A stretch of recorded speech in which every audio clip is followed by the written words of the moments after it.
तो नमस्कार दोस्तों, जैसा कि पिछले क्लास में हमने देखा धार्मिक आंदोलन, उसके कारण देखा हमने, ठीक है।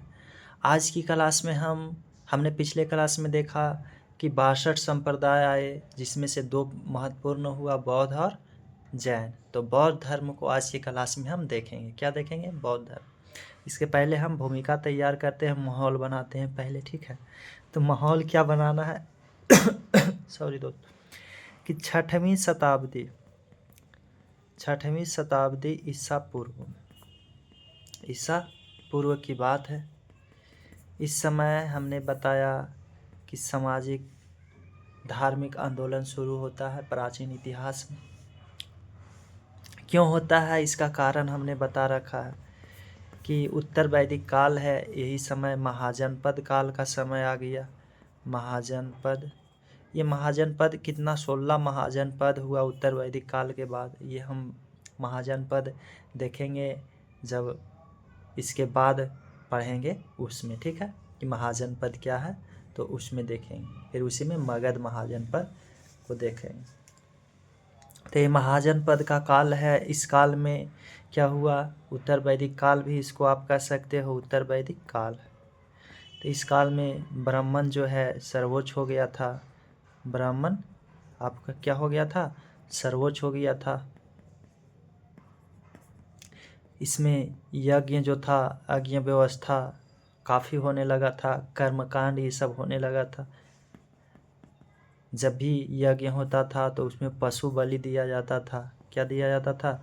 पशु बलि, जिससे पशुधन में कमी आई। तो ये सब जो है, इसमें शूद्रों की स्थिति क्या हो गया? काफ़ी खराब हो गया। शूद्रों की स्थिति खराब हो गया। तो ये जो कारण रहा कि ब्राह्मण सर्वोच्च हो गया, वर्ण व्यवस्था में जटिलता आ गया। वर्ण व्यवस्था में क्या आया? वर्ण व्यवस्था में जटिलता आया। ये जटिलता को ख़त्म करने के लिए ये जो ब्राह्मण धर्म है, इसमें सुधार करने के लिए बहुत सारा आंदोलन आया, जिसमें से 62 आंदोलन, उसी में से 2 है क्या? बौद्ध और जैन धर्म। इसी समय दोस्तों, जब इतनी बुराइयां ब्राह्मण धर्म में आ गई, वैदिक धर्म में आ गई, तो 563 ईसा पूर्व में एक बच्चा का जन्म होता है। एक बच्चा का क्या होता है? जन्म होता है, जिसका नाम पड़ता है सिद्धार्थ।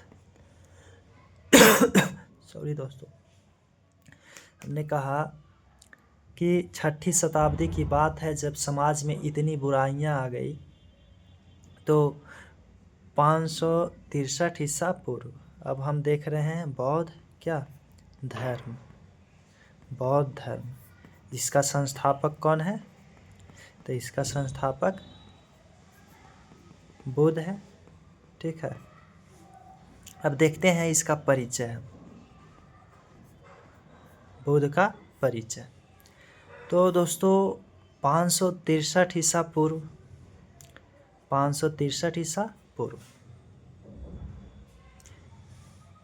लुम्बिनी वन में, ये लुम्बिनी वन जो है कपिलवस्तु में है। कहाँ पे है? कपिलवस्तु। ये लुम्बिनी वन कहाँ? नेपाल में, ठीक है। तो नेपाल में, नेपाल बिहार और नेपाल का बॉर्डर एक साथ लगता है। तो उस समय भारत में ही था नेपाल, ठीक है। तो नेपाल में, नेपाल के लुम्बिनी वन में, कहाँ पे? लुम्बिनी वन है, मतलब लुम्बिनी जंगल है, ठीक है। कपिलवस्तु नामक स्थान, कपिलवस्तु नामक स्थान, ये एक मतलब कि राजसी परिवार में जन्म लेता है। कौन? बुद्ध, ठीक है।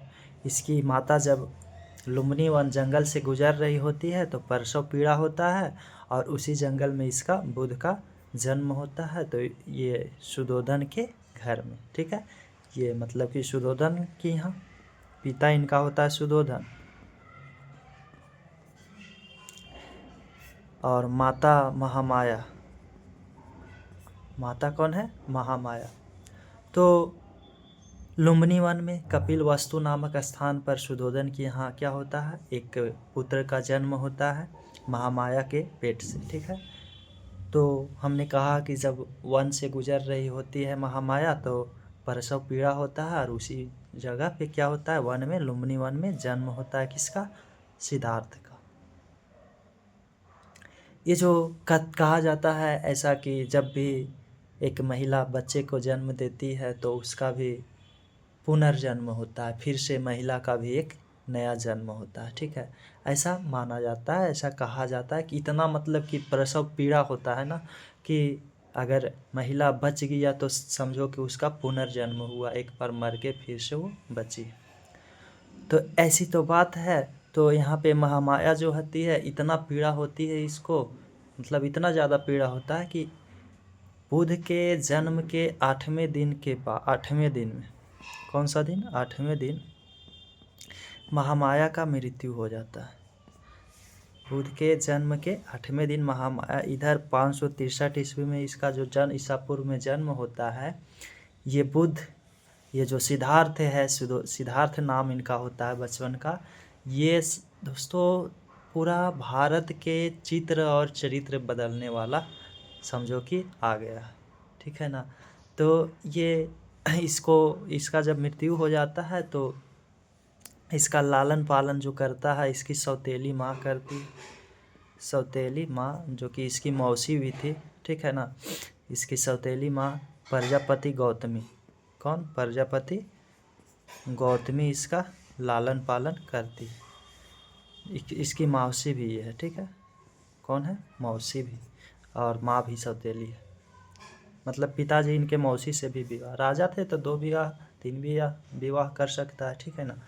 तो ये जो प्रजापति गौतमी है बुध का, ये प्रथम महिला शिष्य भी बनी है। क्या बनी है, आगे चल के यही जो इसकी सौतेली माँ है वही प्रथम महिला शिष्य भी बनती है, प्रथम महिला शिष्य, ठीक है, यही प्रजापति गौतमी बनती है। तो ये जब इसकी माँ का मृत्यु हो जाता है तो लोगों में ये बात मतलब फैलता है, तो लोग ये कहना शुरू कर देता है कि ये अभागा है, जो सिद्धार्थ है वो क्या है, अभागा है, ये जन्म लेते ही अपनी माँ को निगल डाला, खा डाला। ये ऐसे ऐसे लोग समाज में बातें करती ही हैं, ठीक है ना। तो फिर भी बहुत मांगने पर इसको सिद्धार्थ सुद्धोधन के घर में, सुद्धोधन इनके पिता, ये कौन है, तो पिता है किनका, बुध का। बहुत मांग और ये यज्ञ ये सब कराने पे बुध का जन्म हुआ था, सिद्धार्थ का क्या हुआ था, जन्म हुआ था। तो लोग जब ऐसे ऐसे बोलने लगा तो इन्होंने, इसके पिता जो कि राजा थे, इन्होंने लोगों के बात से प्रभावित हुआ और इन्होंने लगा कि हम थोड़ा सा इसके कुंडली को चेक करवाते हैं, ठीक है। तो इन्होंने एक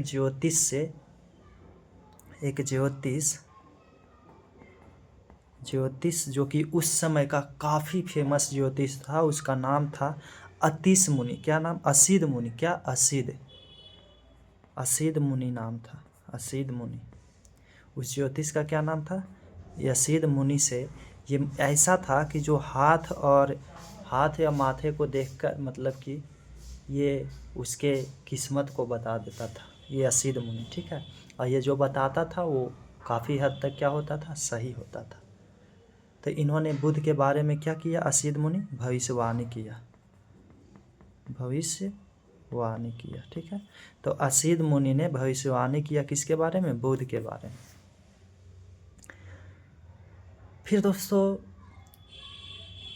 इसका जब भविष्यवाणी किया तो इन्होंने बताया सुद्धोधन को, इसके जो बुध के पिता हैं सुद्धोधन को, अच्छा बुध का बचपन का नाम क्या है, नाम क्या हुआ, तो सिद्धार्थ, ठीक है, सिद्धार्थ। तो सिद्धार्थ के बारे में बताया इन्होंने इसके पिता को कि आपका जो पुत्र है सिद्धार्थ, ये भविष्य में सन्यासी बनेगा। अब किसी माँ अब बाप को, किसी को अगर ये बोला जाए कि आपका पुत्र सन्यासी बनेगा तो कोई चाहेगा, नहीं चाहेगा। यहाँ पे दुनिया ऐसा है, सब चाहता है कि मतलब ऋषि मुनि ये सब होवे, लेकिन हमारे घर में हमारे पुत्र हमारे संतान ना होवे। कौन नहीं चाहता है जी कि समाज में भगत सिंह का जन्म होवे, लेकिन कोई नहीं चाहता है कि मेरे घर में भगत सिंह का जन्म हो। ये है समाज की सच्चाई, कि मेरे घर में वैसे पुत्र का जन्म होवे जो देश के प्रेम में मतलब कि अपने आप को न्यौछावर कर दे भरी जवानी में। तो ऐसा नहीं कोई चाहता है। तो जब सन्यासी कहा, और वो राजा था, और कहा कि नहीं, अगर सन्यासी नहीं बना तो फिर चक्रवर्ती सम्राट बनेगा। सम्राट बनेगा तो कैसा सम्राट? चक्रवर्ती सम्राट, बड़े शक्तिशाली सम्राट बनेगा। तो सुधोधन ने यसीद मुनि जो थे इनके पैरों में गिर गए और कहा कि यही दूसरा वाला ही चाहिए, दूसरा वाला ही हमको क्या करना है? बनाना है इनको, सन्यासी नहीं। तब इन्होंने यसीद मुनि ने कहा कि इसका एक उपाय है, उठो राजन, इसका एक उपाय है। तो उन्होंने उठा और कहा क्या है? हम तो राजा हैं, हम कुछ भी कर सकते हैं, जो भी उपाय है हम कर देंगे, ठीक है। तो यसीद मुनि ने कहा कि इनको दुख से दूर रखना होगा। इनको दुख से क्या होगा? दूर रखना होगा। कहा कोई बात नहीं, हम दुख से दूर रखेंगे, हम तो राजा हैं, इतना नहीं कर सकते अपने पुत्र के लिए, वो भी चक्रवर्ती सम्राट बनेगा, इसके लिए इतना तो हम कर ही सकते हैं, ठीक है। तो बात रहा दुख से दूर रखने का, तो इन्होंने क्या किया कि उसके लिए इतनी ज़बरदस्त महल बनाया, मतलब 4 महल बनाया। कितना? 4 महल, 4 प्रकार के, जो अलग अलग ऋतुओं में अलग अलग प्रकार के महल बनाया। सर्दी के लिए अलग, गर्मी के लिए अलग, बरसात आदि के लिए अलग अलग महल बनाया, चूँकि किसी समय उसके थोड़ा सा भी दुख का कारण न बने। सारी सुख सुविधा उपलब्ध कराया महल में ही उन्होंने, सुधोधन ने। लेकिन इन्हें कौन, मतलब कि क्या ये हो सकता है कि किसी को दुख से दूर रखा जाता है? अरे दुख और सुख ये तो सच्चाई है, ठीक है ना। दुख से किसी को कब तक दूर रख सकते हो? ये तो एक ही सिक्का का 2 पहलू है। आज अगर तुम खुश है बहुत, आज देखो, आज खुश किसी कारणवश अगर आप हो तो कल चेहरा पे उदासी, मन में कुछ वैसी बातें आ जाती है। तो दुख और सुख से कौन भला बच सकता? फिर भी इन्होंने पूरी कोशिश किया कि इनको दुख से दूर रखेंगे। तो सारी प्रकार के सुविधाएं, मतलब कि महल में ही, अरे इनके पास मतलब एक का पे एक बहुत सारी दासियां होती थी, रमणियाँ, ठीक है ना। तो रमणियाँ सुंदर सुंदर होती थी, दासियां होती थी इनके देखभाल करने के लिए। और सभी को ये समझा दिया गया था कि बुद्ध कोई भी सवाल पूछे, वो बचपन से ही मतलब कि ऐसे थे कि उनके मन में बहुत प्रकार के सवाल उठते, कोई भी सवाल पूछे तो तुम लोग को बताना नहीं है, उसका जवाब देना नहीं है। ऐसा ऐसा उन्होंने व्यवस्था मतलब कि महल में बनाया, तो कोई नहीं बताते थे। फिर जब बुद्ध युवावस्था में हुआ तो इसका विवाह 16 वर्ष की अवस्था में, इसका विवाह उस समय की सबसे खूबसूरत कन्या से, जिसका नाम था यशोधरा। उस समय के मतलब कि सबसे खूबसूरत कन्या थे, तो यशोधरा से विवाह करा दिया गया। बुद्ध भी इधर ये नई जीवन में, ये शादीशुदा जीवन में रम गए। लेकिन धीरे धीरे इसको एक बच्चा हुआ जिसका नाम रखा राहुल, ठीक है ना। यशोधरा से एक क्या हुआ? बच्चा हुआ, एक पुत्र हुआ। पुत्र का नाम क्या रखा? राहुल रखा। लेकिन धीरे धीरे इनका मन ये सब से मतलब कि वैराग की ओर जाने लगा। फिर धीरे धीरे क्या होता है कि जब 29 वर्ष की अवस्था हो जाता है, तो अब इधर सुधोधन को भी लगने लगा, ठीक है ना। सुधोधन जो इनके पिता थे, तो सुधोधन को भी लगने लगा कि अब जो है, अब ये सन्यास नहीं बनेगा, अब ठीक ठाक है, तो अब तो ये चक्रवर्ती सम्राट ही बनेगा। क्या बनेगा? चक्रवर्ती। और काफ़ी निपुण थे दोस्तों, ये कला में, युद्ध में काफ़ी निपुण थे, तो अब ये चक्रवर्ती सम्राट ही बनेगा। ऐसा इनको मतलब कि लग रहा था। तभी उसी समय क्या होता है कि वहाँ एक जुआ सम्मेलन होता है। क्या होता है? जुआ सम्मेलन होता है। उस जुआ सम्मेलन में लोग यही प्रस्ताव रखता है कि बुध को आना होगा और बुध मुख्य अतिथि के रूप में आएंगे। क्या आएंगे? मुख्य अतिथि के रूप में। तो सुद्धोधन को लगा कि बुध मतलब नहीं, उस समय सिद्धार्थ थे, ठीक है ना, बुध उस समय थोड़ी ना नाम था। वो तो बुध तो ज्ञान प्राप्त हुआ तो उसका नाम बुध पड़ा, ठीक है। तो मुख्य अतिथि के रूप में लोगों ने प्रस्ताव रखा कि सिद्धार्थ आएंगे, राजन आएंगे, ठीक है। राजा उस समय नहीं थे, मतलब कि राजा का पुत्र है, तो युवराज मुख्य अतिथि के रूप में आएंगे। तो सुद्धोधन को भी लगा कि क्या दिक्कत है, जो अब वैसा कुछ नहीं कि वैराग्य उत्पन्न होगा इसमें, अब नहीं। तो आज मतलब कि इन्होंने फैसला किया कि ठीक है, महल के बाद मतलब कि महल के बाहर आज वो जाएंगे पहली बार। तो महल के बाहर जब जाने का बात हुआ तो मान लिया सुद्धोधन ने, और उन्होंने कहा कि ठीक है जाएंगे। तो इन्होंने चन्ना को बुलाया। ये चन्ना याद रखना है आप। चन्ना ये काफ़ी महत्वपूर्ण व्यक्ति है, ये सारथी है। क्या है? सारथी है। सारथी मतलब क्या होता है कि जो ये सिद्धार्थ है उनको सभी जगह भ्रमण कराने के लिए वो साथ साथ रहेंगे, रथ को वही चलाएंगे, ठीक है। तो ये सारथी है चन्ना, ठीक है। कौन? चन्ना। चन्ना को बुलाया और सुद्धोधन ने कहा कि रास्ते में ये सिद्धार्थ कोई भी क्वेश्चन पूछे, कोई भी सवाल करे, उसका जवाब नहीं देना है, ठीक है।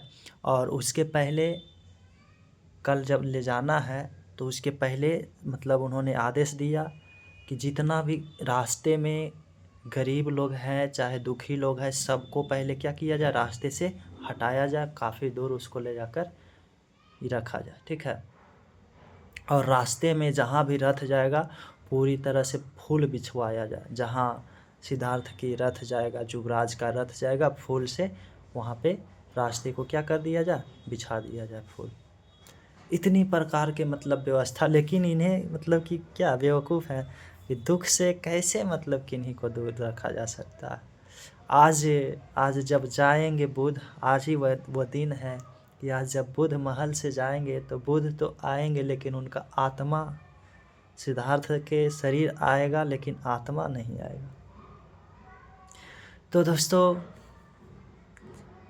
लाख प्रयास करने के बावजूद जब यहाँ से महल से चन्ना के साथ निकलते हैं, रथ पे बैठते हैं, जो सड़क है ये पूरी तरह से फूलों से सुशोभित है, फूल बिछा दिया गया है सड़कों में। तो रथ चलता है, चन्ना रथ को हाँक रहा है, जो सारथी है, ठीक है। फिर कुछ दूर जब जाता है रथ तो रास्ते में एक व्यक्ति मिलता है। रास्ते में एक बूढ़ा व्यक्ति मिलता है। 4 प्रकार के व्यक्ति मिलता है, ठीक है ना। तो एक बूढ़ा व्यक्ति मिलता है। क्या मिलता है? एक बूढ़ा। तो 4 दृश्य में से एक दृश्य क्या है कि एक बूढ़ा व्यक्ति मिलता है। तो बूढ़ा व्यक्ति जब मिलता है तो चन्ना को पूछता है सिद्धार्थ। बूढ़ा मतलब झुक कर चल रहा होता है, तो चन्ना से पूछता है, उन्होंने कभी ऐसा देखा नहीं, ठीक है। तो ये मतलब कि झुक के कैसे चल रहा है। तो चन्ना, जो कि आज तक कोई जवाब नहीं देता था, आज पता नहीं ऐसा लग रहा है कि उसके मुख पे सरस्वती सवार हो गई। उसने कहा कि ये बूढ़ा हो गए हैं, ये वृद्ध हो गए हैं। जब वृद्ध हो जाते हैं तो हमारे जो शरीर का हड्डियां है वो मुड़ जाता है, तो उसके कारण से झुक जाता है। तो राजकुमार ने पूछा कि क्या हम भी और तुम भी सभी मतलब एक दिन बूढ़ा होंगे? कहाँ, 100% आप भी बूढ़ा होंगे, ठीक है। कहा चलो ठीक है। फिर यहाँ से आगे गया, इनके मन में और विचार आने लगा। आगे गया तो देखा एक एक बीमार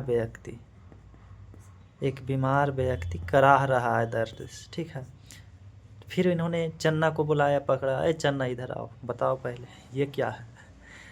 तो कहा कि ये रोग युक्त है, इसे रोग हो गया है, ये बीमार व्यक्ति है, इसलिए दुख से दर्द से कराह रहा है। तो उन्होंने कहा हम तो युवराज हैं, हम राजा के बेटे हैं, क्या हमें भी ऐसा बीमारी हो सकता है, हम भी दुख से। कहा हाँ हो सकता है, आपको भी हो सकता है, रोग युक्त शरीर हो सकता है। फिर इन्होंने और आगे गया तो एक मृत व्यक्ति देखा, जो मतलब 4 लोग कंधे पर ले जा रहा था, राम नाम सत्य है, राम नाम सत्य है बोलते जा रहा था, ठीक है। तो क्या देखा, एक मृत व्यक्ति। अब पूछा उन्होंने, अब और उनके मन में मतलब ये क्या है। कहा कि ये व्यक्ति जो है मर गया है, ये व्यक्ति को लोग अंतिम संस्कार करने के लिए ले जा रहा है। फिर उन्होंने कहा कि हम भी मतलब हम जो राज हैं, हम भी मर सकते हैं क्या। बोला हाँ 200% आप भी मरोगे। ठीक है ना, आज एकदम मूड में है चन्ना कि आज आपके हर एक सवाल को जवाब दिया जाए। तो उन्होंने कहा कि हम बूढ़ा होंगे, हम मरेंगे, तो फिर हम युवा सम्मेलन में क्यों जा रहे हैं, चलो रथ को घुमाओ। हम पागल हैं कि हम जब बूढ़ा होंगे और हम जा रहे हैं युवा सम्मेलन में, क्यों जाएं। आज हम युवा है, कल बूढ़ा हो जाएंगे, तो जाने से क्या फ़ायदा युवा सम्मेलन में। तो चलो रथ को महल की ओर घुरा लो। तो घुरा लेता है। फिर रास्ते में एक सन्यासी मिलता है जो काफ़ी प्रसन्नचित्त दिखाई देता है, काफ़ी खुश दिखाई देता है। पूछा कि ये कौन है जो इतनी खुश है। कहा ये सन्यासी है, इसने इस संसार से मोह माया को त्याग दिया है और ध्यान करता है। ये भिक्षा मांग कर मात्र उतना ही भिक्षा लेता है जितना कि इसके जीवन के रोज़ ज़रूरतें होती है। इन्होंने मोह माया सबको त्याग दिया है, तब ये खुश है। किसी से कोई ना तो इसका इच्छा है ना ये है, ठीक है। तब आज उधर से तो बुध आया, लेकिन उसका शरीर ही केवल आया, आत्मा तो उधर ही भटक रहा है। आज जब महल में आता है तो उस दिन से लगातार ये शोक में चले जाते हैं, ये विरह में चले जाते हैं। दिन पर दिन इनकी हालात कुछ और मतलब कि ख़राब होते जाता है। फिर वही 29 साल की अवस्था में, 29 वर्ष की अवस्था में इन्होंने क्या किया कि ये अच्छा इसका जो पुत्र था राहुल, ये राहुल से क्वेश्चन भी पूछ लेता था कभी कभी, तो राहुल को भी बता दिया गया था कि तुम्हें भी जवाब नहीं देना है। तो आज तो उन्होंने खुद आँख से देख लिया। तो पिताजी से भी पूछा, पिताजी को इन्होंने कहा कि हम तो इस लायक हम इसलिए हम बने ही नहीं, हमें तो कुछ और खोजना है पिताजी। हम दुख ये जो संसार में है उसका क्या कारण है, इसका हमें देखना है, इसका खोजना है। एक दिन इसने जसोदरा से भी ये पूछ डाला कि ये दुख क्या है, इसका कारण क्या है, इसका खोज हमें करना है जसोदरा, इसके लिए हमको जाना होगा।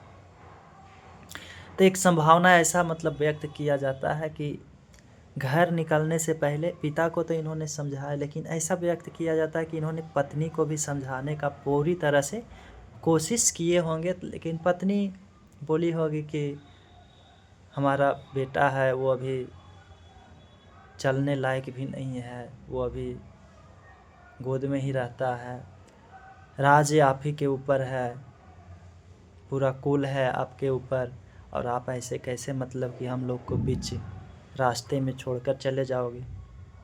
ऐसा एक संभावना मतलब कि व्यक्त किया जाता है, ठीक है ना, कि उन्होंने किया होगा कोशिश। तो फिर एक रात में उन्होंने क्या किया, जसोदरा और बेटा राहुल जो है उस मतलब कि सो रहा होता है, ये घर से निकल देते हैं। तो उनके पिता जो थे, ये इनका क्या नाम है, सुधोधन, उन्होंने चन्ना को बुलाया और चन्ना को उन्होंने कहा कि जब बुध जाएंगे जब सिद्धार्थ जाएंगे घर से तो तुम ही को छोड़ने जाना है, तुम ही ने माहौल तो बिगाड़ा है, ठीक है। तो छोड़ने जब जाता है वो तो कुछ दूर तक जाता है, फिर वापस वो आ जाता है। ये पूरी तरह से सन्यासी का वस्त्र धारण करके घर से निकलता है, ठीक है। रात में पत्नी सो रही होती है, बेटा सो रहा होता है। फिर दोस्तों ये निकलते हैं घर से, तो इसके साथ 5 और इनका दोस्त उसी राह पे चल पड़े। दुख क्या है, दुख के कारण क्या है, इसका निवारण खोजने के लिए। तो और दोस्त इनके साथ चला, तो 6 साल इधर उधर इन्होंने भटका। 6 साल इधर उधर भटकने के बाद 6ठे वर्ष में, मतलब कि साधना के किया, जब 6ठे वर्ष में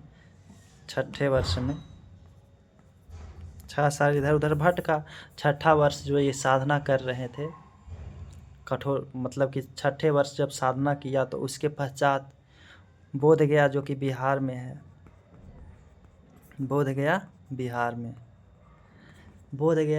बिहार में पीपल के एक वृक्ष के नीचे,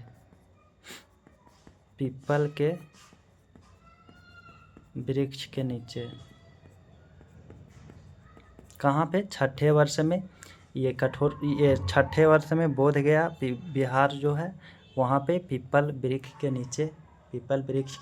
नीचे जो है निरंजना नदी के तट पर, या निरंजना जो कि अभी फाल्गु नदी के नाम से भी जाना जाता है, निरंजना नदी के किनारे बुध, ये पूर्णिमा को इनको ज्ञान की प्राप्ति होता है। क्या होता है? ज्ञान की पूर्णिमा के दिन था, बैसाख पूर्णिमा, उस दिन इनको ज्ञान की प्राप्ति होता है। अच्छा, ज्ञान प्राप्ति को बौद्ध धर्म में कैवल्य कहा जाता है। क्या कहा जाता है? तो कैवल्य कहा जाता है। तो कैवल्य की प्राप्ति हो, ज्ञान प्राप्ति को क्या कहा जाता है बौद्ध धर्म में? कैवल्य, ठीक है। तो ज्ञान प्राप्ति होता है इनको, ठीक है। कहाँ पे? तो बोधगया, बोधि वृक्ष भी उसको कहा जाता है, जो पीपल के वृक्ष था उस वहाँ पे। अच्छा, ये हम गलत बताया दोस्तों, ये कैवल्य नहीं होता है। ज्ञान की प्राप्ति को इसमें बोला जाता है आपका निर्वाण बोला जाता है। क्या बोला जाता है? निर्वाण, सॉरी दोस्तों। तो ज्ञान की प्राप्ति को निर्वाण, ये कैवल्य जो है ये आपको मिलेगा जब आप जैन धर्म पढ़ेंगे तो वहाँ पे मिलेगा, ठीक है। तो ज्ञान प्राप्ति को निर्वाण बोला जाता है। तो निर्वाण मतलब होता है इनको कहाँ पे? ये निरंजना नदी के तट पे। तब ज्ञान प्राप्ति मतलब निर्वाण, ठीक है। तो इसके बाद इनको बुद्ध कहा गया। क्या कहा गया? बुद्ध कहा गया। बुद्ध का अर्थ होता है बुद्धि। क्या? बुद्ध का अर्थ क्या होता है? बुद्धि या ज्ञान की प्राप्ति। तो ज्ञान प्राप्ति के बाद ही इनको क्या कहा गया? तो बुद्ध कहा गया दोस्तों। ज्ञान जब ये प्राप्ति कर रहे थे, उनके पहले, ज्ञान प्राप्ति करने के पहले, ये मतलब कि वही जब बोधगया में निरंजना तट के किनारे, तट पर पीपल वृक्ष के पास ये जब साधना कर रहे थे तो काफ़ी कठोर साधना, अभी ज्ञान प्राप्ति नहीं हुआ, मानो आप, ठीक है, कि अभी ज्ञान प्राप्ति नहीं, काफ़ी कठोर साधना ये कर रहे थे। मतलब अन्न पानी सब कुछ त्याग दिए थे इन्होंने। जब ये थे, ये काफ़ी सुंदर और आकर्षक थे। 6 फीट से ज़्यादा इनका लगभग हाइट था दोस्तों। तो ये काफ़ी सुंदर और आकर्षक दिखते थे, लोग इनको देखने जाते थे, ठीक है। तो एक व्यापार के बेटी जिसका नाम था सुजाता, वही निरंजना नदी के तट पर वो भी जाते थे पूजा पाठ ये करने के लिए, ठीक है, ध्यान करने के लिए। तो सुजाता ने इन्हें कहा कि इनको देखा तो देखा उनको कि दिन पर दिन इनका हालात ख़राब होते जा रहा है। इतना मतलब इन्होंने कठोर मार्ग को चुना था कि अन्न पानी सब त्याग दिया था। एक दिन तो उन्होंने देखा कि बुध जो है गिर पड़े, ठीक है। तो उन्होंने आया, बुध नहीं, उस समय सिद्धार्थ ही, ठीक है। तो आप भावनाओं को समझना। तो ये सुजाता जो है, इन्होंने उनको बताया कि आप मतलब कि कौन से ज्ञान प्राप्ति, आप अपना शरीर ही नहीं स्वस्थ रखोगे तो आपसे क्या लगता है ईश्वर आपसे आएंगे मिलने? नहीं ना। तो आप मध्यम मार्ग अपनाओ, आप मध्यम मार्ग, ना तो ज़्यादा सरल और ना ही ज़्यादा कठिन, मध्यम मार्ग। तो मध्यम मार्ग के संदेश किसने दिया? सुजाता ने दिया। कहाँ पे? निरंजना नदी के तट पर। तो बुध ने, जब बुध को ज्ञान की प्राप्ति हुई, तो मतलब कि ऐसा, मतलब जब ये बुध जो थे, ये जब मेडिटेशन करने लगते थे तो इस प्रकार से खो जाते थे ना विचारों में कि ये अपनी आँख बंद करके, एक दिन तो सुजाता देख रही थी कि बुध संलिग्न है अपनी उपासना में और उसके शरीर पर एक सांप पूरा रेंग रहा है, ठीक है, पूरा शरीर पे रेंगा और उसके बाद वो सांप रेंग करके शरीर पर से चला गया। फिर भी बुध को कुछ पता नहीं चला। बुध से सुजाता आके बता रही है कि ऐसा ऐसा हुआ। तब उसको लगा हमें क्या पता, हमें कुछ नहीं पता था। सोचो, मतलब ऐसा ध्यान करते थे वो। तब वो सिद्धि प्राप्त किया है उन्होंने ध्यान से, ठीक है। तो ज्ञान की प्राप्ति को क्या कहा जाता है?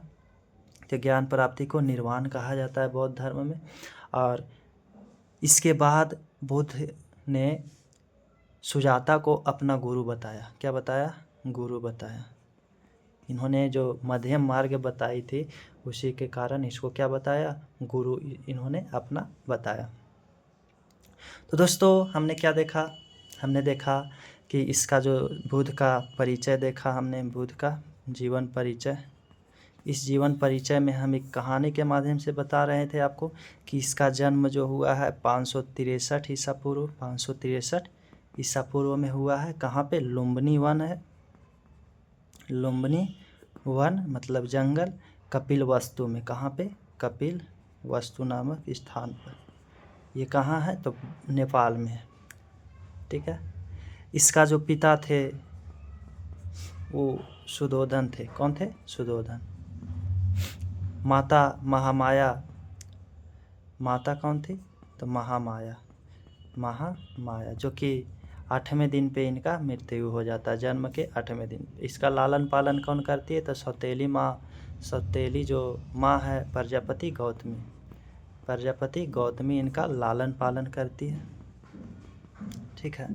और इनकी जो प्रथम महिला शिष्य है वो यही है, प्रथम महिला शिष्य प्रजापति गौतमी है, ठीक है।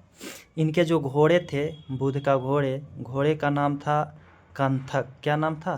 कंथक। तो घोड़े का नाम था कंथक, ठीक है। इनका जो सारथी हमने अभी बताया आपको कि सारथी जो है, जिससे जो माहौल बनाया था, ठीक है, उनका नाम है चन्ना। क्या? चन्ना। तो सारथी का नाम चन्ना है, घोड़े का नाम कंथक है, ठीक है। इनके प्रिय शिष्य हमने पिछले क्लास में बताया कि आनंद और उपाली। कौन है? आनंद और उपाली। ये प्रिय शिष्य है, आनंद और उपाली, ठीक है। आनंद और उपाली प्रिय शिष्य है। इनका जो अंतिम शिष्य थे, अंतिम शिष्य इनका शुभंग। कौन है? शुभंग। इसी को चुंद भी कहा जाता है। क्या कहा जाता है? चुंद। तो इनका अंतिम शिष्य है। इनका एक चचेरे भाई थे, चचेरे भाई, इसका नाम है देवदत्त। क्या? देवदत्त। अच्छा, ये किस कुल से थे? तो शाक्य कुल से। कुल का क्या नाम है? शाक्य कुल। शाक्य मुनि भी इनको कहा जाता है, ठीक है। तो शाक्य कुल से होने के कारण इनको, बुद्ध को, शाक्य मुनि कहा जाता है।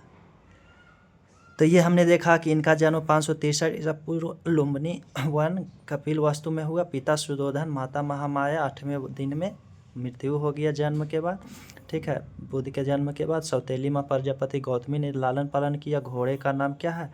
कंथक है। अच्छा, पत्नी का नाम जसोधरा। पत्नी कौन है? तो जसोधरा। और पुत्र का नाम क्या है? राहुल। पुत्र कौन है? राहुल है। इन्होंने कितनी वर्ष की अवस्था में घर को त्यागा? तो 29 साल की अवस्था में। 29 साल की अवस्था में इनको 6 वर्ष इधर उधर घूमने के पश्चात इनको ज्ञान की प्राप्ति हुई। कहाँ पे? तो बोध गया, जो कि बिहार में ही है, ठीक है।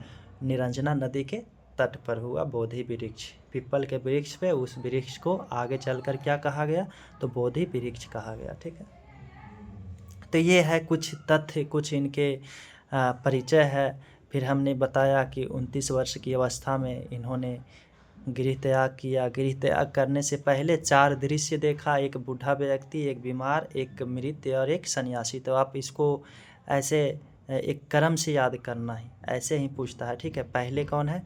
तो आप पहले ऐसे भी देख सकते, पहले बूढ़ा होता है, कोई बीमार होता है, फिर मरता है, ठीक है ना, फिर एक सन्यासी है, ठीक है। तो ये 4 व्यक्ति को इन्होंने देखा और इसका मन में जो है और मतलब कि वैराग उत्पन्न हुआ और इन्होंने घर को त्याग दिया। गृह क्या कर दिया? त्याग।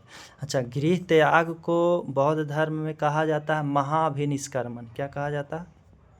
गृह त्याग को बौद्ध धर्म में महाभिनिष्क्रमण। तो 29 वर्ष की अवस्था में इन्होंने महाभिनिष्क्रमण किया, गृह का त्याग किया था। कौन? महात्मा बुद्ध ने, ठीक है। तो गृह त्याग को क्या कहा जाता है? महाभिनिष्क्रमण। और हमने कहा ज्ञान प्राप्ति को, ज्ञान प्राप्ति जो है उसको क्या कहा जाता है? तो ज्ञान प्राप्ति को निर्वाण कहा जाता है बौद्ध धर्म में। क्या कहा जाता है? बौद्ध धर्म में ज्ञान प्राप्ति को, बौद्ध धर्म में क्या कहा जाता है? तो निर्वाण कहा जाता है, ठीक है। तो ये रहा दोस्तों इसका एक परिचय। फिर जब ज्ञान की प्राप्ति होता है तो इन्होंने सुजाता को अपनी गुरु बताया। ज्ञान की प्राप्ति के बाद इन्होंने क्या बताया? सुजाता को अपनी गुरु बताया, जिन्होंने मध्यम मार्ग की संदेश दिया था, ठीक है। इन्होंने ज्ञान प्राप्ति, अच्छा, ज्ञान प्राप्ति जब ये कर रहे थे, हमने बताया कि एक दिन जब ये गिर पड़े थे, ठीक है, तो सुजाता ने आया और सुजाता उनको उठाया। और सुजाता उठाती है और कहती है कि मध्यम मार्ग का संदेश आप उनको देता है कि मध्यम मार्ग अपनाओ, तो आप खाना खा करके ये करो, ठीक है ना, थोड़ा खाना खा लो। तो बुद्ध ने पूछा कुछ खाने के लिए है? तो उन्होंने कहा खीर है, खीर खाओ। तो खीर इसने दिया था, सुजाता ने क्या दिया था? खीर दिया था खाने के लिए। किनको? बुद्ध को। तो 5 जो इनके साथ और शिष्य थे, 5 इनका जो दोस्त थे, वो दोस्त ने देखा ऐसी बात कि एक लड़की इनको उठाया और उसके बाद खीर वो खिला रहे हैं, ये खा लिए। तो उन्होंने ये दशा को देखकर इनका साथ छोड़ दिया कि तेरा कुछ नहीं होने वाला है, ठीक है, मैं तो चला। अब उन लोग चला तो वो सब यहाँ से छोड़ करके वो यहाँ से चले जाते हैं कि हम लोग अब अपना रास्ता देखेंगे, आप अपना देखो, ठीक है, आप रास्ता से विचलित हो रहे हो। तो यहाँ से वो चल गए। तो जब ज्ञान प्राप्ति होता है तो ये बुद्ध जो है उन्हीं 5 दोस्तों को, जो 5 दोस्तों ने इनका छोड़ करके बीच में गया था, उन्हीं 5 दोस्तों को पहला उपदेश देते हैं। क्या देते हैं? पहला उपदेश सारनाथ में। कहाँ? सारनाथ कहाँ है? तो सारनाथ आपका उत्तर प्रदेश में है, ठीक है, उत्तर प्रदेश में। तो किनको? जो 5 दोस्तों ने छोड़ करके गया था उन्हीं को देता है सारनाथ में पहला उपदेश, पहला या प्रथम उपदेश। प्रथम उपदेश को दोस्तों बौद्ध धर्म में कहा जाता है धर्म चक्र परिवर्तन। क्या? धर्म चक्र परिवर्तन। प्रथम उपदेश, बुद्ध के प्रथम उपदेश को क्या कहा जाता है? धर्म। जैसे हमने बताया कि ज्ञान की प्राप्ति को कहा जाता है क्या? तो ज्ञान की प्राप्ति को कहा जाता है आपका निर्वाण। और घर से जो उन्होंने गृह त्याग को क्या कहा जाता है? तो गृह त्याग को कहा जाता है महाभिनिष्क्रमण। और जो प्रथम उपदेश सारनाथ में इन्होंने दिया उसको क्या कहा जाता है? तो धर्म चक्र परिवर्तन कहा जाता है, ठीक है। उसने अपने प्रथम उपदेश में 4 आर्य सत्य दिए। जो उपदेश दिए उसको कहा जाता है 4 आर्य सत्य। आर्य सत्य मतलब कि पूरी तरह से सही, इसको कोई नहीं काट सकता। तो 4 आर्य सत्य दिए। अब ये 4 आर्य सत्य प्रथम उपदेश में दिए, जिस प्रथम उपदेश को क्या कहा जाता है? धर्म चक्र परिवर्तन। अब ये 4 आर्य सत्य क्या है? 4, देखो यहाँ पे 4 आर्य सत्य। तो हमने बताया कि ये दुख के कारण जानना चाहते थे, तो इन्होंने पहला क्या कहा? पहला कहा संसार दुखों से भरा पड़ा, दुखों से भरा पड़ा। ठीक है, पहला कहा तो लोगों ने कहा हाँ ठीक है, ये तो बात सही है। दूसरा कहा इन्होंने कि इस दुख का कारण जो है वो क्या है? तो दुख का कारण तृष्णा है दोस्तों। क्या है? तृष्णा। तृष्णा मतलब क्या होता है? इच्छा है। मतलब कि हमारी इच्छा ही दुख का कारण है। हमारी इच्छा है कि आज जो है हम अब जो भी सोच है कि ये चीज़ हम खरीद लें, ये ले लें, फिर उसके बाद और वो आ जाता है तो लगता है और ये चीज़ और करें, वो और करें, ये ले लें। तो हमारी इच्छा जो है असीमित है, इस पे कंट्रोल पाना है। ठीक है ना? तो इसको इच्छा जो है हमारे दुख का कारण है। पहला उन्होंने क्या कहा? संसार में दुख है। दूसरा उन्होंने कहा कि दुख का कारण क्या है? तृष्णा। क्या है? तृष्णा है। तीसरा उन्होंने कहा कि दुख का निरोध संभव है। निरोध क्या है? संभव। मतलब दुख को रोका जा सकता है, दुख ना आवे उसका मतलब कि उपाय है। ठीक है, तो दुख का निरोध जो है संभव है।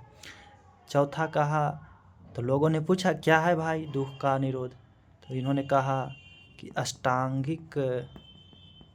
अष्टांगिक मार्ग से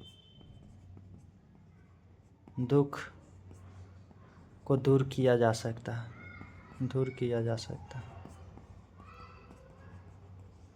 कहा जाओ मेरा अष्टांगिक मार्ग है, उसको पढ़ लो, उसको जानो और उसको करो, इससे आपका क्या हो जाएगा?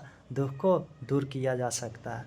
तो अब अष्टांगिक मार्ग आपको जानना होगा क्या है, तब आप अपना दुख दूर कर सकते हो। ठीक है, तो 4 आर्य सत्य क्या था? 4 आर्य जो सत्य था कि संसार दुखों से भरा पड़ा है, दुख का कारण तृष्णा है, इच्छा है। ठीक है, दुख का निरोध संभव है अष्टांगिक मार्ग से। किससे? अष्टांगिक मार्ग से। अब देखो अष्टांगिक मार्ग क्या है?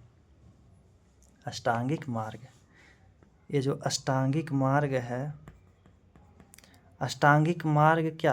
अष्टांगिक मतलब 8, मार्ग मतलब रास्ता, तो 8 रास्ता। ठीक है, ये अष्टांगिक मार्ग कुछ इस प्रकार से है कि पहला सम्यक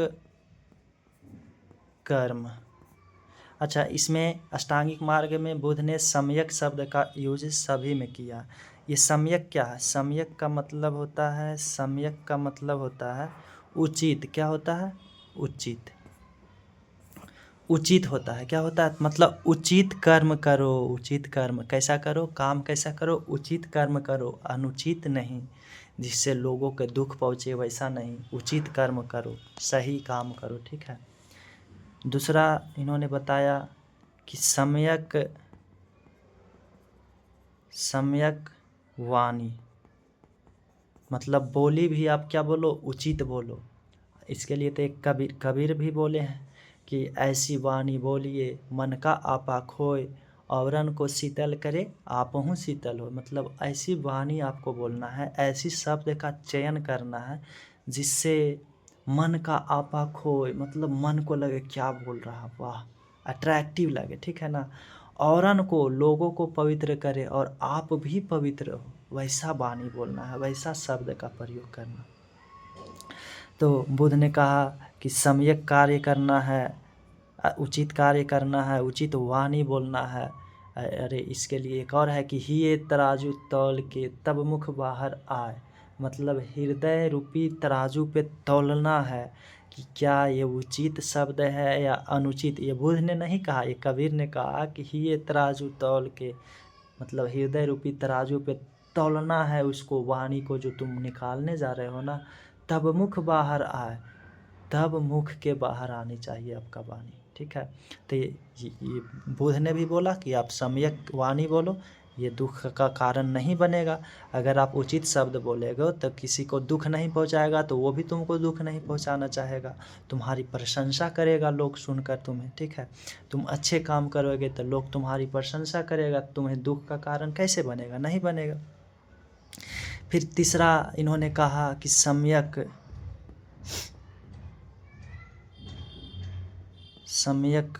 संकल्प, संकल्प भी उचित ठानो, ठीक है। इसके लिए आप एक लाइन सुने होंगे कि ठानो तो करो और ठानो जरूर, ठानो तो करो और ठानो जरूर। मतलब कुछ चीज़ ठान लिया तुम तो उसको करो। अब ऐसा नहीं कि अब ठानवे नहीं करे, तुम ठानो भी कि हमको ये करना है, ठीक है। तो ये सम्यक संकल्प तुमको लेना है कि जो तुम उचित संकल्प है वो उचित लो, उचित संकल्प को ठानो कि ये हमें करना है तो बस करना है। फिर चौथा आपका है सम्यक स्मृति। सम्यक स्मृति मतलब मेमोरी आपका जो है, जो याददाश्त क्षमता है उसको उचित बनाओ, उस पर ऐसा काम करो कि आपका याददाश्त बढ़े, ठीक है। फिर पांचवा इन्होंने कहा कि सम्यक दृष्टि, सम्यक दृष्टि मतलब देखो, उचित चीज़ को देखो। कैसे उचित? आज हम क्या है कि समाज, हम अपने दृष्टि का यूज किस अनुसार करते हैं, जिस अनुसार समाज हमें दिखाता है। समाज, हम अपने दृष्टि को अपने आप से थोड़ी ना ये कर रहे हैं, ये तो समाज जिस जैसे देखने को हमको सिखा रखा है वैसे हम देखते हैं। तो आप उचित और अनुचित देख करके वो देखो, ठीक है ना। तो ये सही होगा, ये आपका दुख का कारण नहीं बनेगा, ठीक है। तो आप छठा देखो, छठा इन्होंने कहा कि सम्यक व्यायाम, सम्यक व्यायाम मतलब सम्यक व्यायाम करो आप, व्यायाम डेली करो आप, व्यायाम सम्यक। ऐसा नहीं कि आप पार्क में गए व्यायाम करने के लिए और कोई लवणी आई, कोई सुंदर सुशील महिला आई, वो व्यायाम कर रही है और उसके देखा में वो भी कर रही है, तुम भी देख रहे हो उसको कर रहे हो, तो ऐसा वो सम्यक नहीं हुआ, ठीक है। तो सम्यक व्यायाम।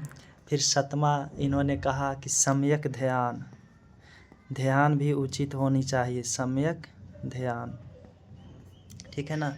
ऐसा नहीं कि ध्यान करने लगा उधर गाना बज गया, बेबी को बेस्ट पसंद है और उधर ध्यान आपका चला गया, तो ये नहीं होनी चाहिए, ठीक है। फिर आठवां इन्होंने कहा कि सम्यक आजीविका, सम्यक आजीविका मतलब जो आप अपना काम सुनो वो उचित काम को चुनो, उसमें कोई घूस वगैरह ये सब नहीं लो, किसी दूसरे को कष्ट ना देने वाला काम वो ना करो, ठीक है। तो सम्यक आजीविका, उचित आजीविका, ये अष्टांगिक मार्ग इन्होंने बताया कि इस मार्ग को अगर आप पालन करते हो, इस पे आप चलते हो तो आपको कभी दुख नहीं आएगा, दुख से यही निषेध है। तो उन्होंने 4 आर्य सत्य दिया। पहला उपदेश में उन्होंने क्या दिया? 4 आर्य सत्य दिया। और 4 आर्य सत्य कैसा है? तो 4 आर्य सत्य है कि पहला, संसार दुखों से भरा पड़ा है, दुख का कारण तृष्णा यानी इच्छा है। फिर दुख का निरोध संभव है। अब दुख का निरोध है संभव, तो चौथा उन्होंने कहा कि इस दुख को दूर करने के लिए अष्टांगिक मार्ग का पालन करना पड़ेगा, ठीक है। उससे किया अष्टांगिक मार्ग क्या है? तो ये 8 मार्ग है। पहला सम्यक कर्म, सम्यक वाणी, सम्यक संकल्प, सम्यक स्मृति, सम्यक दृष्टि, सम्यक व्यायाम और सम्यक ध्यान और एक सम्यक आजीविका, ठीक है। तो ये उन्होंने दिया अष्टांगिक मार्ग दोस्तों।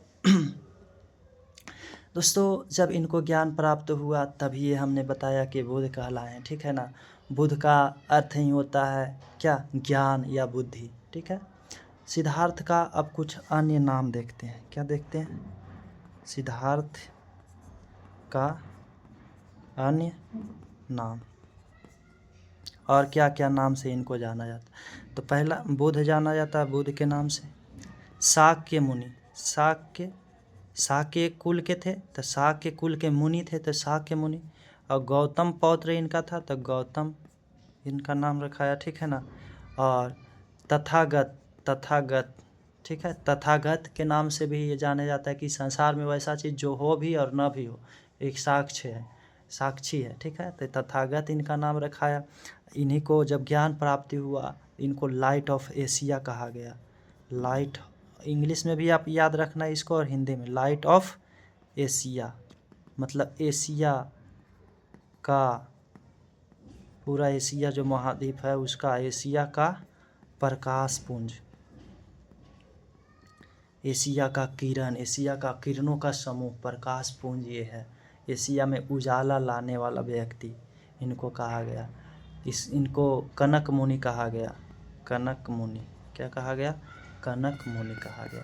तो ये इनका अन्य नाम है, जिसमें से बुद्ध है, शाक मुनि, गौतम और Tathagat, light of Asia, Asia का प्रकाश पुंज और कनक मुनि, ठीक है। फिर दोस्तों, जब इनके जीवन से संबंधित कुछ प्रतीक हम देखते हैं, बुद्ध के जीवन से संबंधित कुछ प्रतीक, ठीक है। तो इनके जीवन से संबंधित कुछ प्रतीक, बिल्कुल टफ कुछ नहीं है दोस्तों। कितना ज़बरदस्त तरीक़ा से हमने बता रखा कि कैसे कैसे उन्होंने घर को त्यागा, उनका परिचय हमने बता दिया कि उनका जन्म इतना में हुआ 563 में, पिता ये, माता सौतेली माँ, लालन पालन ये किया, सारथी चन्ना, घोड़ा का नाम कंथ है, ज्योति से, ये सब हमने एक कहानी से जोड़ करके आपको बता दिया। इनका गुरु का नाम, जो कि सांख्य दर्शन को इनको बताया था, गुरु का नाम है अलार कलाम। क्या नाम है? गुरु अलार कलाम, ये लिख लेना आप, अलार कलाम। इन्होंने सांख्य दर्शन इनको बताया था। क्या? सांख्य दर्शन, ठीक है। तो सांख्य दर्शन इनको बताया। कुल, ये आप शाक्य कुल के थे गौतम बुद्ध। फिर बताया हमने कि 29 वर्ष की अवस्था में इन्होंने घर त्याग दिया। घर त्याग करने की घटना को महाभिनिष्क्रमण कहा जाता है। जब घर त्याग करने से पहले इन्होंने 4 दृश्य देखा, वो हमने बता रखा है। फिर हमने कहा कि 6 वर्ष तक इधर उधर घूमने के पश्चात इनको निरंजना, गया में निरंजना, बोध गया में निरंजना नदी के तट पर इनको, ये वैशाख के पूर्णिमा के दिन था, उस समय इनको ज्ञान की प्राप्ति होता है। ज्ञान प्राप्ति के बाद इन्होंने सुजाता को अपना गुरु माना और ज्ञान प्राप्ति के बाद ही बुद्ध इनको रखा गया। बुद्ध का मतलब ही होता है ज्ञान, ठीक है। अच्छा, ज्ञान प्राप्ति को निर्वाण बोला जाता है बौद्ध धर्म में, ठीक है। तो निर्वाण हो गया, ठीक है। ज्ञान जब प्राप्ति हुआ तो इन्होंने अपने वो जो 5 दोस्त इनको बीच में छोड़कर गया था, उन्हीं को पहला सारनाथ में उत्तर प्रदेश में जाकर उपदेश देता है। पहला उपदेश में इन्होंने 4 आर्य सत्य दिया। 4 आर्य सत्य हमने बता रखा है कि 4 आर्य सत्य क्या है, जिसमें से हमने बताया कि संसार दुख से भरा पड़ा है। इस दुख में जो है, ये दुख का कारण तृष्णा, इच्छा है, इसको मतलब प्रतिषेध है, इसको निषेध किया जा सकता है, दूर किया जा सकता है। दूर करने के लिए 4, ये आपका अष्टांगिक मार्ग है। अष्टांगिक मार्ग में हमने मार्ग में कहा कि सम्यक कर्म, सम्यक वाणी, सम्यक संकल्प, सम्यक स्मृति, सम्यक दृष्टि, आपका सम्यक व्यायाम करना, सम्यक ध्यान और सम्यक आजीविका, ये अपनानी है दोस्तों। फिर हमने कहा कि इसका अन्य नाम है, जिसमें से बताया कि Buddha, Shakyamuni, Gautam, Tathagat, light of Asia और कनक मुनि इसका कहा जाता है, ठीक है। अब हम देख रहे हैं कि इसका जीवन से संबंधित कुछ प्रतीक। तो ये जन्म मतलब कि जन्म से संबंधित जो प्रतीक है वो कमल है और हाथी। कमल और क्या? हाथी। मतलब ये कमल और हाथी जन्म से संबंधित क्या है? तो जब ये पेट में थे ना, तो इनके माता को मतलब ऐसा सपना आता था कि उनके पेट में कमल और हाथी मतलब कि अंदर जा रहा है, ऐसा कुछ मतलब उनको सपना आता था। तो जन्म का प्रतीक कमल और हाथी इनका है। गृह त्याग का प्रतीक घोड़ा। घोड़ा से ये मतलब कि गए थे, तो घोड़ा, ठीक है। जो कि हमने कहा कि गृह त्याग को क्या कहा जाता है? तो महाभिनिष्क्रमण कहा जाता है बौद्ध धर्म में गृह त्याग को, ठीक है। फिर ज्ञान की प्राप्ति का प्रतीक क्या है? तो ज्ञान की प्राप्ति का जो प्रतीक है वो है आपका बोधि वृक्ष, जो पीपल के वृक्ष है, ठीक है, बोधि वृक्ष, ठीक है। इस ज्ञान प्राप्ति को निर्वाण बोला जाता है। क्या बोला जाता है? निर्वाण बोला जाता है। प्रथम जो उपदेश है, प्रथम उपदेश, इसको चक्र कहा जाता है। चक्र को ही हमने कहा कि धर्म, प्रथम उपदेश को क्या कहा जाता है? धर्म चक्र। प्रथम उपदेश का जो प्रतीक है वो क्या है? चक्र है। और प्रथम उपदेश को कहा जाता है धर्म चक्र प्रवर्तन। तो ये है दोस्तों, इसका जो मृत्यु है, मृत्यु का जो प्रतीक है वो स्तूप, क्योंकि इनको स्तूप, बौद्ध स्तूप बनाया गया। ठीक है, तो ये तो आपका रहा कुछ प्रतीक कि जन्म से हाथी और कमल, और गृह त्याग को घोड़ा, घोड़ा का नाम क्या था, कंथक था। महान भी निष्कर्मण कहा जाता है गृह त्याग को। और इनको जो ज्ञान की प्राप्ति का जो प्रतीक है वो बोधि वृक्ष है, बोधि वृक्ष जो पीपल का वृक्ष था। ठीक है, ये निर्वाण भी कहा जाता है, ज्ञान प्राप्ति को निर्वाण कहा बोल जाता है। प्रथम उपदेश को धर्म चक्र परिवर्तन, प्रथम उपदेश का जो प्रतीक है वो चक्र है, मृत्यु का प्रतीक इनका स्तूप है। ठीक है, तो यहाँ तक हमने देख लिया दोस्तों। तो दोस्तों यहाँ पे हमने देख लिया क्या कि इसके प्रतीक, इसके संबंधित प्रतीक को हमने देख लिया। अब आइए देखते हैं दोस्तों कि इनका जो सबसे पहला उपदेश कहाँ इन्होंने दिया, सारनाथ में दिया। ठीक है, कहाँ दिया, सारनाथ में इन्होंने सबसे पहला अपना उपदेश दिया, जो कि 4 आर्य सत्य दिया था, उसमें भी अष्टांगिक मार्ग आया है। ठीक है, अब जो बुद्ध सबसे ज़्यादा जो उपदेश दिया है, सबसे ज़्यादा उपदेश वो श्रावस्ती में दिया है। कहाँ दिया है, श्रावस्ती, सबसे ज़्यादा उपदेश श्रावस्ती में दिया है। हमने बता रखा आपको कि इन्होंने ईश्वर और आत्मा ये सब का सत्ता को नहीं माना, इस पर उन्होंने मौन रहा। क्या रहा, मौन रहे इन्होंने। इनका मृत्यु दोस्तों, बुद्ध का मृत्यु जन्म हुआ था कब, तो जन्म हुआ था 563 ईसा पूर्व, 563 ईसा पूर्व। मृत्यु हो जाता है 483 ईसा पूर्व, 483 ईसा पूर्व में इनका मृत्यु हो जाता है। कहाँ मृत्यु होता है, तो कुशीनगर में होता है। कहाँ होता है, कुशीनगर में। ठीक है, तो कुशीनगर में इनका मृत्यु हो जाता है। और बुद्ध के मृत्यु को महापरिनिर्वाण कहा जाता है। क्या कहा जाता है, बौद्ध धर्म में बुद्ध के मृत्यु को महापरिनिर्वाण कहा जाता है। ये केवल बुद्ध के मृत्यु के लिए लगता है महापरिनिर्वाण, और बौद्ध धर्म में किसी का मृत्यु हुआ तो उसके लिए खाली लगेगा परिनिर्वाण। ठीक है, या निर्वाण। लेकिन बुद्ध के मृत्यु को क्या कहा जाता है, महापरिनिर्वाण बोला जाता है। क्या दोस्तों, तो महापरिनिर्वाण। तो मृत्यु कहाँ पे हो गया, 483 ईसा पूर्व कुशीनगर में। और इनके मृत्यु होने की घटना को क्या कहा जाता है, महापरिनिर्वाण, महापरिनिर्वाण कहा जाता है। इन्होंने ईश्वर की सत्ता पे बोला कि अपे दीपो भव, अपना दीप खुद बनो, हम नहीं बता सकते हैं। ठीक है, तो इन्होंने ऐसा बोला। इसके जब मृत्यु हुआ तो इसके जो बौद्ध धर्म है वो 2 शाखा में बट गया। कितना शाखा में, 2 शाखा है। एक हीनयान और महायान।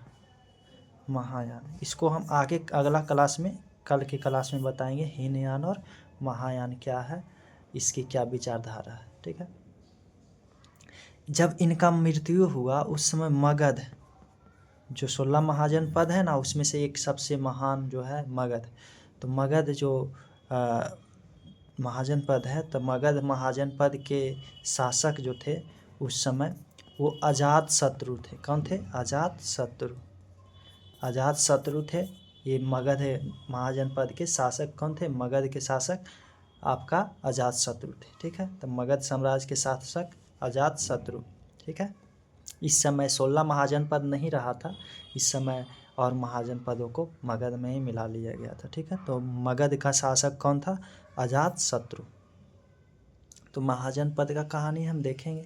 ठीक है, अभी इतना आप समझो कि 563 में इनका जन्म होता है, जो कि भारत के रूपरेखा को परिवर्तन करने के हेतु इनका जन्म होता है। समाज में जो कुरीतियाँ हैं उस कुरीतियों को ख़त्म करने के लिए इनका जन्म होता है।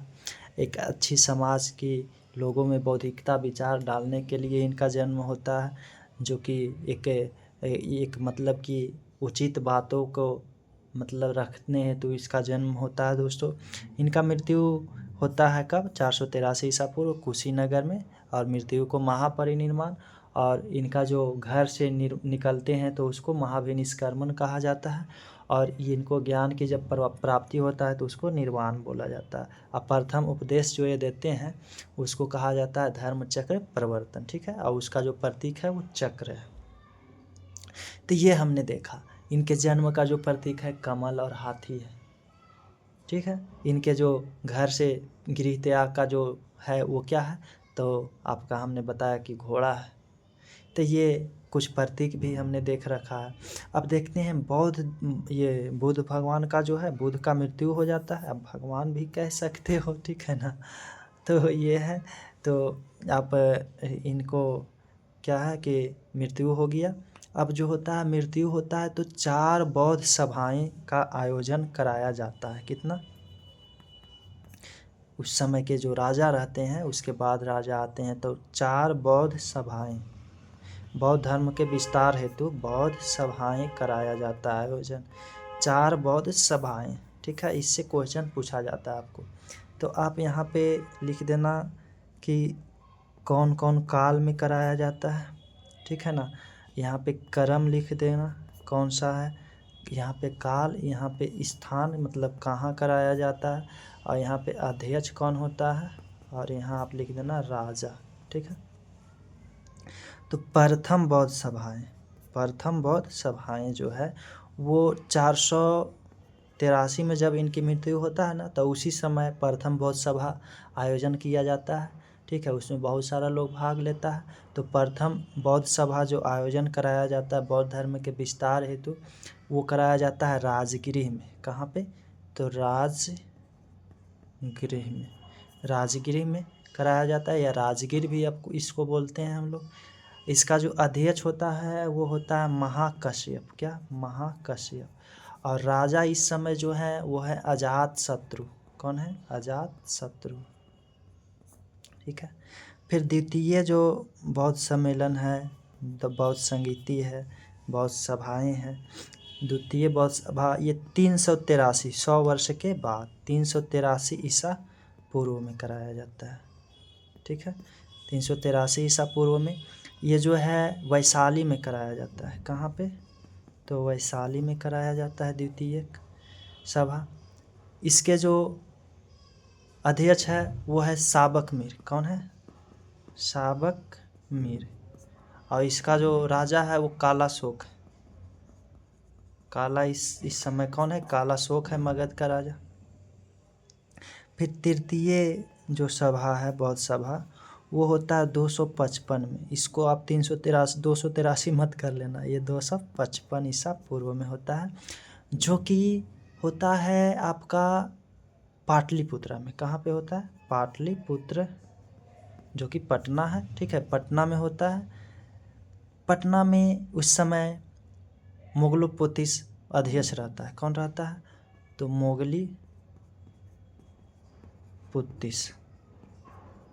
मोगलीपुतिस अध्यक्ष रहते हैं। और राजा अशोक, कौन? अशोक, ठीक है। तो राजा अशोक हैं इस समय। और चतुर्थ जो है वो प्रथम सदी में होता है। प्रथम सदी ईसा पूर्व खत्म, प्रथम सदी यानी 100 AD में, ठीक है। ये प्रथम सदी में होता है, प्रथम ईस्वी आप इसको कह सकते हो। कब? ईस्वी में, ठीक है। ईसा पूर्व खत्म हो गया, अब ईस्वी में आ रहा। ये जो होता है ये कश्मीर में होता है, कश्मीर के कुंडल वन में। कश्मीर के कहाँ पर? कुंडल वन में। कश्मीर के कुंडल आपका जो वन है वहाँ पे होता है, ठीक है। इसका जो अध्यक्ष यहाँ पे अध्यक्ष भी रहता है और उपाध्यक्ष भी रहता है। अध्यक्ष होता है वसुमित्र रहता है, ठीक है। और उपाध्यक्ष अश्वघोष है। इसकी कहानी हम जब पढ़ाएंगे तो ये सब और बढ़िया से आपका राजा ये सब पढ़ाएंगे मगध, तब क्लियर हो जाएगा, ठीक है। तो अश्वघोष है इसका क्या? उपाध्यक्ष। ये क्या है? अश्वघोष उपाध्यक्ष है। और वसुमित्र क्या है? अध्यक्ष है। और राजा कौन है? तो कनिष्क। राजा कौन होता है? तो कनिष्क होता है, ठीक है।